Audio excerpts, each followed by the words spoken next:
Hey everybody, and welcome back to the channel. Welcome back to some more Warpforge. And although it was close between Omysos and Aun'va, I think people are wondering what is the build for Aun'va and who isn't playing this warlord. I think it is no secret by now, and this will probably be coming out a little bit later than when I'm recording, that Aun'va has just been tearing it up on the ladder. If you didn't catch BJ the Braves video with Barrick, who has basically been the number one Tau player for the season, who's been playing a ton of Aun'va. I've also run into Temic, HS, I believe is their name, playing this as well. And they've given me a ton of inspiration. I kind of like worked off of some of their builds and really been tweaking this. And I think there's just so many options with Aun'va, and that is why he's probably one of the best options right now. It just offers such incredible value. So thank you for voting in that poll. We will get an Omysos build up on the channel as well. And I've been more interested in Omysos and building just like a straight up aggressive drone build rather than one that's a little bit more like kind of build your board style, which I think is more of what Aun'va's doing. So we'll be working on that very, very soon. And I'm excited to talk a little bit more about memberships probably after this week and get that out to you all either at the latest at the end of this month, but I think I'm going to at least drop some information about that pretty soon. But thank you as always for sticking with me. Let's just get into it. So calling this best build just when I had like, I don't know, 6 or 7 different Tau builds in my deck tab, and I was like, all right, let's just make sure that this one stays the same. So Aun'va has evolved and also not evolved in a lot of ways, and I can say very confidently the best thing Tau can be doing is doing drone like companion build a board spam. It's different than drone spam of what Omysos is doing, right? Where it's like kind of like creating, like gaining this incremental advantage until like you can't really deal with their board. With Aun'va, it's more of like setting up efficient units and using a combination of things to basically draw out the game, buffer your life total, buffer your unit's life total with his ability. So it's just for those who might not be as familiar. To get like really, really scary advantages where it's to the point where if they don't have a way to interact with your board effectively, they're dead. And I said this, I think, in one of my streams, if you didn't catch it, as well. It's just that Aun'va has such like threat potential in a way that the other two warlords do not have. And so we'll talk about why. Ethereal Supreme, very, very efficient. You're going to gain life on your first turn almost always. And then from there, you're just going to get this incremental value. And I will say the +1 health makes a huge difference when you're talking about the mirror match, right? Because their fusillades become less good because your units have more health to work with, right? So inherently, Ethereal Supreme is very, very powerful. Serene Unifier, also having that, right, allows you to access Storm of Fire, the shield card for 0, Storm of Fire for 2, and the, it's like a Way of the Stone, which is for 1 energy, give everything armor. I find that a lot of the times you're either going to be taking nothing and just buffing the health and curving into something, or in the very late game, you could stack like Storm of Fires potentially. That's something that Temic did against me. It was like any turn where he was kind of stable on board, he would just like cheat a Storm of Fire into his hand and then wait to just like blow me up. I don't know that that's realistic in every matchup, but that's something you can do. And this is the thing. The flexibility on this Warlord and with Tau in general is off the charts. And that's why I think that you can just, if you're very good at this game, the skill ceiling is the sky. You know, you can just keep going on and on and on. Although I think the, orc builds have adapted really well, specifically Gascoal, to deal with this. Aun'va offers so much value that at times I do think that it's actually in pretty high competition with Gascoal, which I kind of lamented about in my patch video if you didn't catch it. Now, first thing off the bat, after you've seen my Shadow Sun build, is we're running 2 Kion Tactic. This deck can afford to do that. You're drawing out the game, you want to go late game, you're fine with going late game, right? Where Shadow Sun really can't keep up in the late game, needs to keep up the tempo and close things out. So you're going to want your 2 Kion Tactics. It's just really efficient. It's going to help set up your fusillades to keep dealing with, especially in the mirror matchup against Aun'va, their board. So it's very, very essential, and you don't have that many ways. Obviously, like Shadow Sun can at times, if they're not eclipsed, to apply Marker Light. For the greater good, same reasons. It's probably even better in this deck. The fact that you can just, let's say, put out a bunch of Marker Light drones off your Pathfinder and whatever else, and then play for the greater good. Pass the turn, okay, you can't deal with my board because they're behind me, and you don't have enough damage because they've got armor 3 and enough life. For the greater good is going to be your best friend. So definitely really come up on this card. Maybe not the most kind of essential legendary, but I think is essential in this list in particular. So at least for this build, I would say that it's essential. Missile drone, this I got from, I think, Barrick. It's just really well placed right now, right? Having blast is just really great. That's a stat line, or keyword rather, that you really want to see on your cards these days into drone spam. So playing a missile drone on turn 3, right, and buffing its health, awesome, great. I've got a 4 health missile drone that's going to get me a bunch of value. Sounds good, right? And it's like a little bit better than the DS8 drone, right, because it's harder to kill. Because it's flying. So I think that's a pretty clear distinction. Only running one Pathfinder, I really could only find enough room for it. I do love this card. I think it's excellent, but I didn't find it like terribly essential for all the spots because I do want it to be a little bit more drone and companion heavy. And I know you didn't want to see a drone build. I hate to inform all of us, but it's just, I really feel like this is the best build of the Tau. So stick with me. I think it's still worth checking out the build. Stealth drone, this is something I've also kind of adapted and taken from different builds. I think just being able to slam a stealth drone very easily onto a Piranha, onto some of the battle suits that do make it into the list. It just, again, it's an added layer of protection so that the opponent can't interact with you when you're ahead or at parity, so that you can then swing back with Storm of Fire. Right, so I think Stealth Drone is really, really well placed in the deck. Dispensation, don't need to explain. Put it in your deck. It's an excellent card. Savior Protocols, this deck just really wants this card. Even when you draw 2, it doesn't feel that bad. You just want to increase your odds of having this in your hand, and you're most likely going to hard mulligan for it because it is really your best turn 3 play, or 3 energy play. Instead of Shadow Sun, where you want to get the flank card going, right? Savior Protocol is going to be your best friend for setting up all your companion shenanigans. And if you curve Savior Protocol into Piranha, you just feel like you're kind of doing something illegal. So we'll talk about that as well.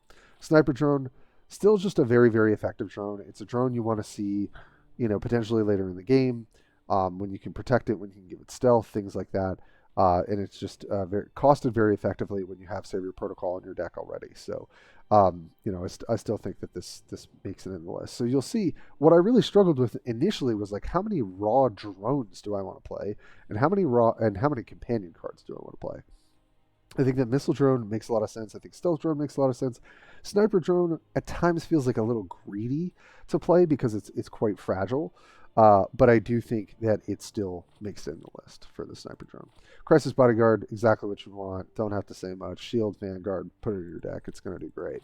Honored Ethereal, just like if I had Anshi, I think find a spot for it as well because it's just so rawly efficient.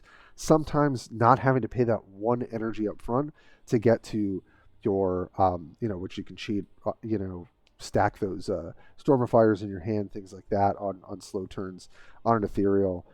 Giving adjacent guards Vanguard, or adjacent troops Vanguard rather, is just going to be really helpful for key turns as well. So it's definitely still a very powerful card. Piranha. Oh, what a powerhouse card.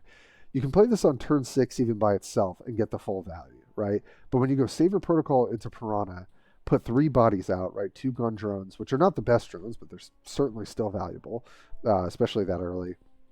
Piranha, maybe it lives, maybe you can stealth it, maybe you can shield it. It's so nasty when you get those like early curves with Piranha, and it just helps enable everything after it if it lives. So this has a kill me instantly sign on the front of the vehicle. As you might not be able to see it here in the art, but it's there, and you should definitely kill it. So, because you're going to be really sad if you don't. No brainer. You need your 2 relentless fusillades. Stealth battlesuit. just really efficient, right? I mean, being able to give this 5 health is really nice. Kind of breaks the parity when you're playing against Shadow Sun, themselves. And being able to get the homing beacon is just, another source of card advantage and ability to, stay ahead or address the board. So it feels really good in that sense. Broadside Battlesuit, still really good because also, what is it packing? Some missile drones, right? And we really like a drone that says blast. And we'll talk about why, in particular, this is still really good. So everything is going to get discounted, right? And that's kind of what you're trying to set up. And then you've got Devilfish. Now, this is a card I kept being like, this has to be good, right? This card can't be bad. But like, drones don't really want flank, do they? Like, does that do anything? And then I really had to like play a bunch of games, play with it, play without it.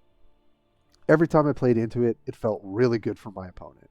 And I think once you start realizing, okay, sniper drone wants flank, missile drone wants flank, right? The fact that you can use your drones on the turn you play them to clear their drones, right? You don't have to wait another turn, is important, right? The fact that this has armor, you can give it health, and then maybe give it Vanguard, right, off of your Honored Ethereal, or stick a greater good on this bad boy.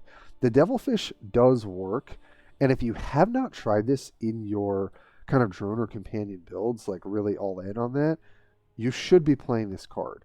Temic played it against me. I think first, I don't actually know if Barrick runs it. I'd be surprised if they don't. Obviously different people like different card choices, and with Tau, there's a wealth of choice. But I've been so happy with this card, and I find that it's incredibly impactful in the mirror particularly. And again, I just think you need to be considering your Tau and Aun'va matchups. So Devilfish has really overperformed. Forcer Battlesuit, easy to just get these free sentry turret, the Guardian drones for nothing, and play the Battlesuit. Playing the one of valued sacrifice because with Aun'va it's good. It did get bumped up in cost. It's not always great. You can whiff on it, but I think it still deserves a slot in the deck. And then Long Strike, of course, is just such an important card for the late game, and just does a ton of work to make sure that you're not, losing any of your, really just losing the late game fight, right? So it just helps catch you up if you're behind.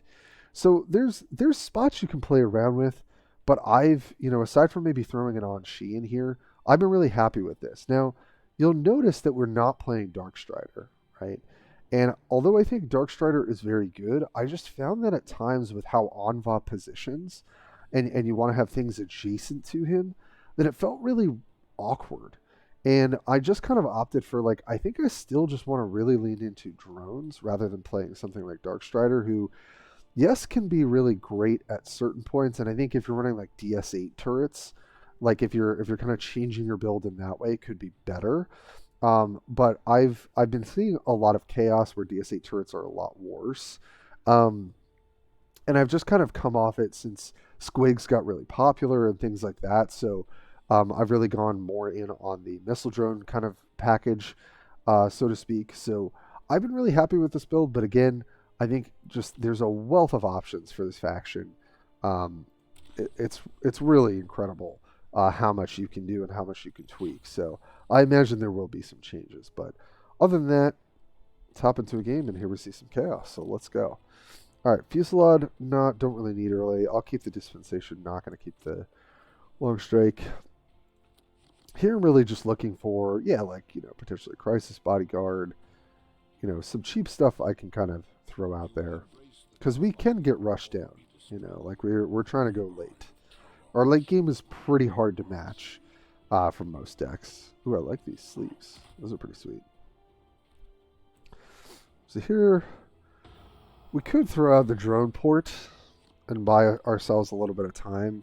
But I just find that this thing is just really easy to kill. Obviously, they could have the 3-drop flanker, so there's kind of no reason to give it to them. Just going to heal ourselves and move on. Next turn, we could throw out a sniper drone, or we could throw out dispensation. I think if they add something to the board, I'll throw out sniper drone, but if they just heal and pass, then I'll go for dispensation here. Because you kind of want to think about the turns where you can almost like take a turn off. Okay, so yeah. Play the flanker. Fair enough. So, in that case, I'm going to hit it for the free 2. And I am going to play Sniper Drone, which can't really be affected by this anyway. And I could play Drone Port, but again, it's saving me 4 life, but I think I'd rather use it for a more pivotal turn.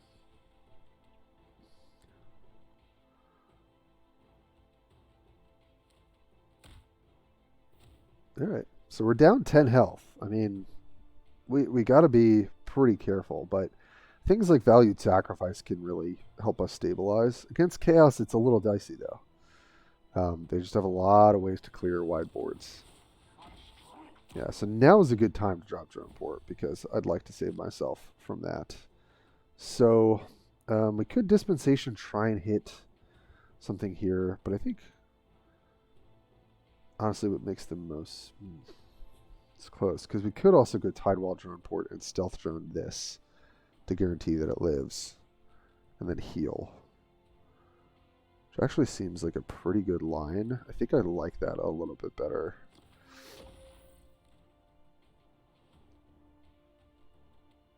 Yep. Gives us a better chance of... So hit there. That's what we're going to do. They don't get to hit back. Kind of maintain the long range. We do have to be really cognizant of the Helldrake Strike. But I think the sequencing works out better because then we can maybe get the extra health of the bodyguard.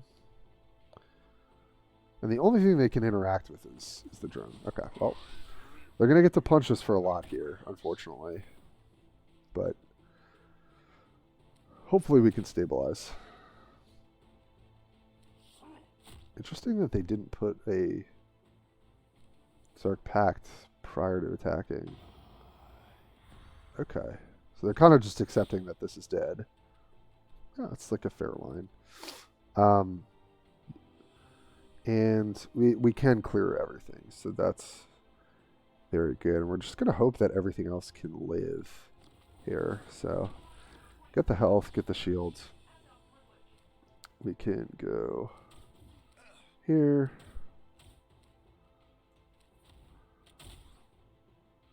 Okay. Helldrake Strike will be pretty much wiping the board. But if they don't have it, then we're in a pretty good spot. Could also have the legendary flanker to clear after attacking. That could be good. But the fact that we're getting kind of like massive value out of this sniper drone is feeling pretty nice. Got valued sacrifice next turn, but honestly maybe we'll just go broadsuit plus heal. Okay, that's good. Got the 4-drop. Nothing. That is incredibly surprising. Huh. Well, as much as valued sacrifice could be good, I think I actually just want to... So here it's a little awkward. I want to shield, or I want to stealth my battle suits. I guess that's fine. So, we'll move that there. We're going to heal. We're not going to get the drone. That's fine, though. I also don't want to attack. I want this to have as much health as possible. Look at the stealth there. Man, they had nothing for 6 energy. That's... What could they have in their hand? Just, like, stratagems for units? And not, like, no units? I don't know. But I feel like we're doing our best to kind of get as clear away from this. Okay, there's the Draconian. Okay. Well, I'd rather see it now, quite frankly. When we're going to be able to punch for 10 unretaliated damage this turn and drop a valued sacrifice. So, yeah, let's And maybe they're able to get rid of our board. I don't know. I don't think I've ever gotten 3 Guardian Drones. That's pretty funny. Alright, well. Turn's pretty scripted from here. Get our damage while we can.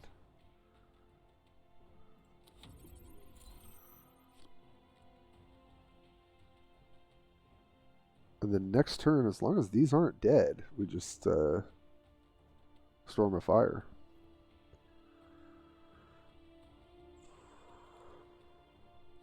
Bringer of Decay, Hate. Okay. Yeah, that's pretty good.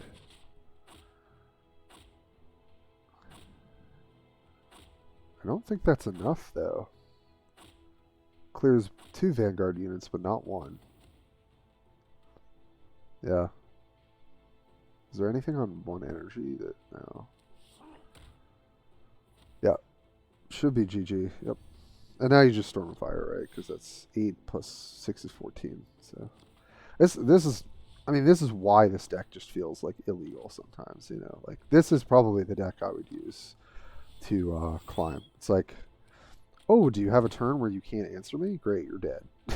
You know, like, it's so... I mean, obviously, I think we had a really nuts draw, and they had nothing to do on 6 energy, so, like, that's not going to happen a lot, so I wouldn't count on that. But that's the kind of threat that the deck also has. Okay, this is good. I do want to see how this goes. All right. I am going to keep Piranha, but I think I'm going to... I mean, I don't have to. I should just hard maul for Savior. Could keep Battlesuit. It's like an argument for that, actually. I think I'll do that. Okay. Just because Stealth Battlesuit allows me to play something that won't die and then, you know, get a flanker. It's pretty good. I mean, they can be pretty aggressive if they get the right draw, so they don't have a good way to clear their units early. So we're definitely going to take some damage. No doubt about that. Could play drone, but Tidewall drone, it's just, again, I'd rather use it on a turn where it's actually going to make an impact.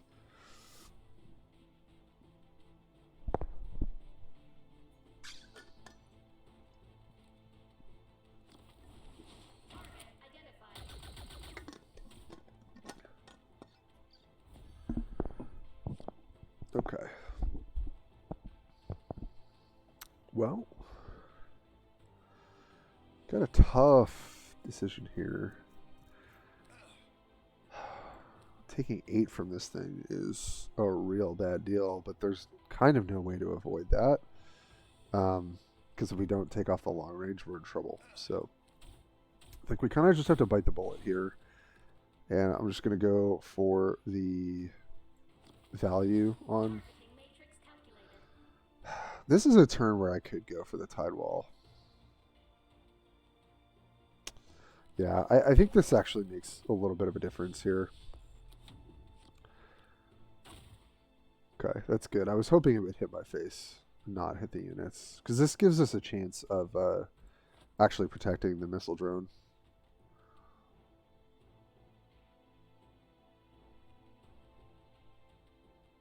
So it buys us a little bit of tempo. Obviously there I would have loved to have Gunwall Rig or whatever it's called to just kill this sniper drone outright. Yeah, this puts them in a kind of weird position. I mean, they basically have to trade. Yep, they have to trade there. And then, do they have Marker Light? Like a Pathfinder here would be pretty good.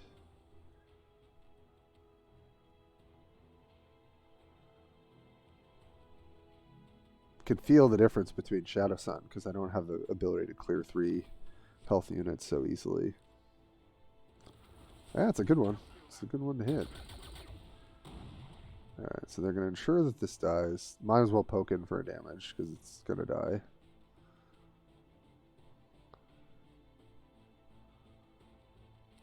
Yep.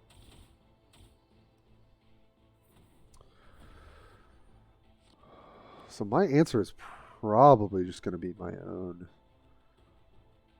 Battlesuit. Is there any reason not to, though? Because if I go sniper drone heal, it's actually a little bit better.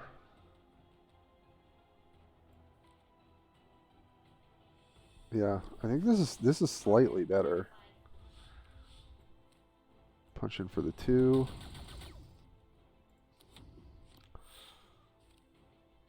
So they'll probably just trade the 5 on me, make their thing, kill this, kill this. But then at least the board's clear and it's my turn. Maybe I'll drop the broadside.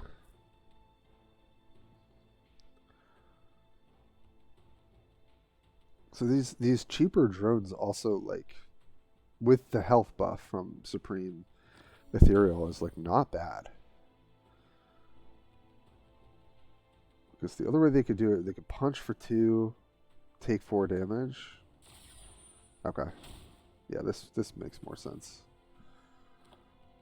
Yep. It's a better clear for them.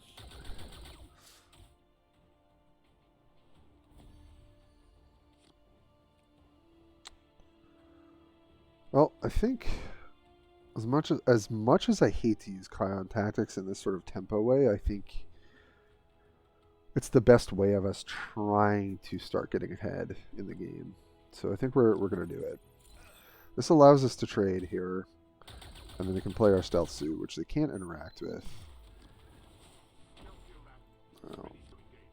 We don't have the Fusillade in our hand either, so it's like, do we hold it, do we not? I don't think we have to worry as much. But if they go Valiant Sacrifice here, it's going to be a little bit tough, right? So, we'll see. Okay, Savior Protocol. Yep. It's annoying, but like... Yeah, okay. Alright, well, let's see if we can start getting ahead now.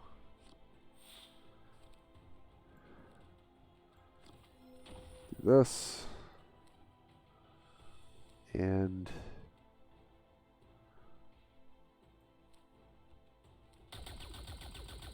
just hit there, then heal. And we'll just go from there. So next turn I might fish with Dispensation and see what we hit. And then maybe play out Sniper Drone or Battlesuit. May come a time where I can for greater good, though. I just try and close it out. Because this is 7, 11, 17. If they didn't have any blockers. Okay. And it's a good draw for them. They're able to clear the stealth suit like that. It's going to be a little bit harder for us to deal with. Okay, well, Fusillade helps. Now I wish I had my Kion tactics. Oh, man. Fusillade still does quite a bit of work here, though.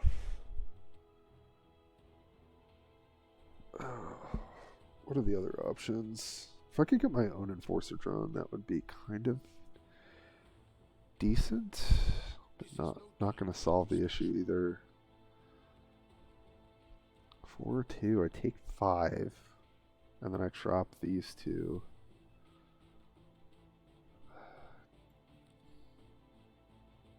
Let's go for Dispensation here. Okay. Forcer. Oh, there's a Pathfinder, actually. That kind of lines up well, doesn't it? Forcer can speed to 5. Forcer's a lot of value, but jeez. All right, can't afford to think too hard. Let's trade there. And then let's get the value here. And then punch a drone. Okay.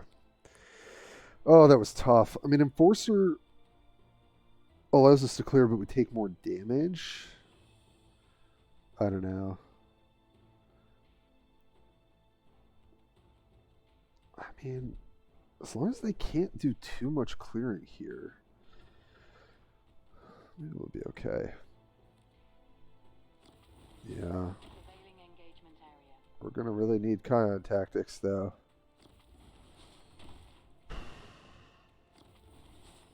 If we weren't so far, like, back on tempo, I wouldn't have done that. Because you just kind of have to hold it for these sorts of matchups. But I think if we didn't do that, it was going to be pretty rough for us.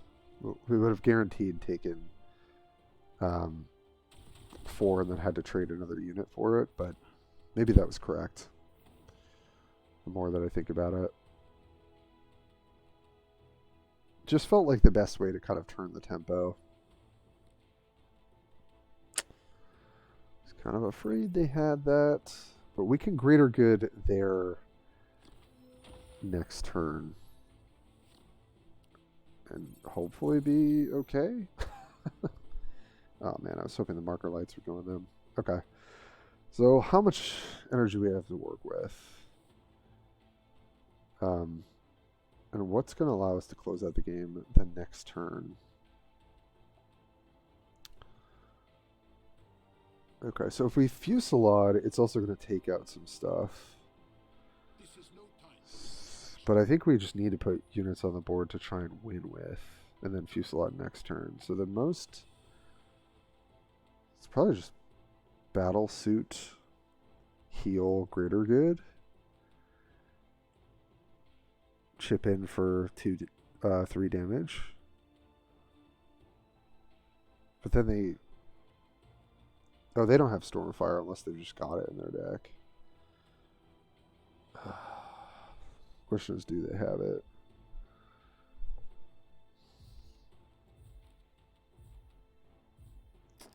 I don't think we really have a choice here, though.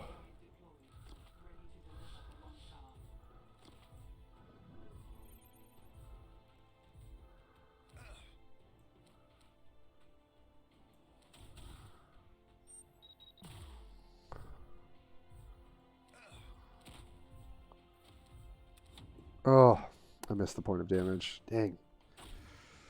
Oh, it's so much to think about.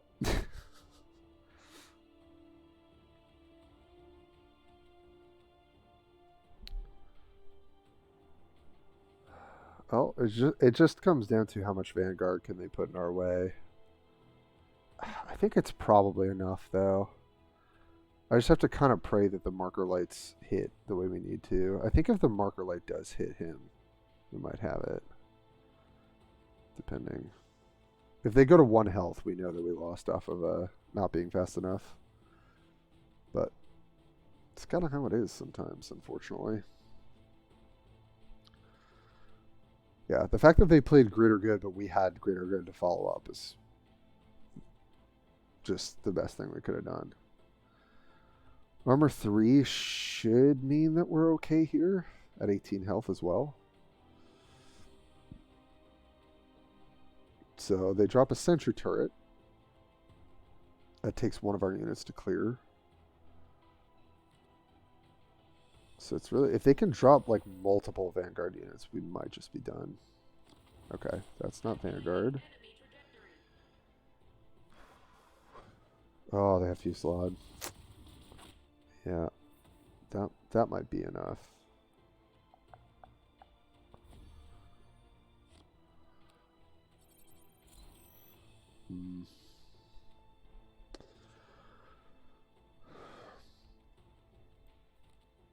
We definitely have to play our Fusillade. There's no question about that.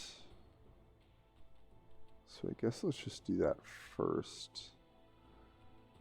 If we play... Oh, but we can play Devilfish plus Sniper Drone. It's also pretty good. Yeah, no. Let's just Fusillade. It's not going to get much better.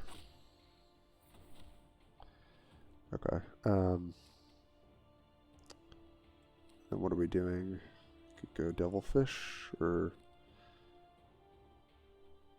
We'll do that. So we'll clear there. And then... Oh, this is 10, right? Wow, we've got exact. Thank God I didn't miss that. Jesus. Really got to think smarter here. Oh my God. Yep. And that's why Aun'va is king. Because I can just decide when I want Stormfire, and they can't. And like, until drones get potentially toned down, and I guess we'll end the video there, because I feel like these deck guides are going to be really long if I do as many as I did for Shadow Sun for the live games. This is why Aun'va is king, and this is why I'm calling this best build for Tau. So just some closing thoughts here. I do think there are some spots, right? Like Anshi probably just makes it in because why not? But I wouldn't tinker too much with the drone package, because I do think that you get a ton of value with the Devilfish, which I really think is kind of like a hidden all-star. Like, I really underrated this card when I looked at it, and because I just was like, well, I don't think drones really care about flank, and all the infantry units, unless they're legendary, like, aren't going to really care either. But it just can make such a difference with missile drone and with sniper drone, right? So I think it just gets a ton of value there. And we didn't really actually, I think, get to see too much Devilfish action, but I really love this deck list. Like, I've been testing a bunch of different things, so I haven't really been climbing much more than like yo-yoing between 3 and 3.2k. Just doing player games, no bot games, because I really just want to, like, it's early season, I just want to test a bunch of stuff. This is the deck that if you were like, what are you picking to climb and get to the top of the ladder with, this is what I would pick. So, you know, come at me in the comments about drones. I know everyone's sick of it. I get it. It feels, it's a little bit too resilient for what it's trying to do. And Aun'va in other Tau matchups and other warlords within Tau, it just has the edge. He just does. I think maybe there are metas where he gets absolutely run over. I've seen some chaos builds, particularly with Sylar even. Yes, it's a little RNG-ish, but 2 out of 3 of his abilities can have the ability to hit face, right? So, and I think you can go off with your own drones in a sense with the chaos spawns. But it's hard because Fusilade's really efficient, and the build is so flexible and so resilient and has so many options of how you want to play. It's just powerful. Now, I still think the Orc matchup is tough. I still think the Eldar matchup is tough, and I think Chaos is kind of in the running there too. Everything else, not so much, but there's counterplay. And I think once the deck lists are out there, once people get used to playing, I think the win rate of Tau goes down. I think the use rate this month is just going to be through the roof. So I do think that you want to really think about whatever builds you're playing, no matter if it's top tier or whatever tier. How do you deal with the fact that I could just dump a bunch of things on the board and greater good to shield it or stealth it or give flank? You know, like there's just, you got to think about how you can keep the board clear. So, you know, for you tempo-based decks and for control decks, you're either playing this or you're probably playing orcs for the most part. But let me know what you think of the build. Let me know what you think about Aun'va in particular. I don't think anyone has slept on this warlord. I think it is just putting up incredible results so far. And I had to bring you, you know, as a diehard like ladder climber, you know, what I feel is the best deck. But I had a lot of fun with the Shadow Sun video. I had a lot of fun with that build. I think I am going to play it more and keep tweaking it. And maybe as I get Anshi and some of the other legendaries, I've got a little bit more to do. And you know what? Quick note. I don't have experimental drones, and I haven't missed it. Now, I still think that it's very powerful, and it's probably one of the best ways to deal with orcs or Eldar because of the amount of value that you can get. But I don't think it's essential. I really don't think it is. And I don't know that any of the top players are running experimental drones in their build. Because you kind of have like a set package that's just like efficient. And I don't really know that you can sneak that in, especially because I think people are trying to pressure Tau.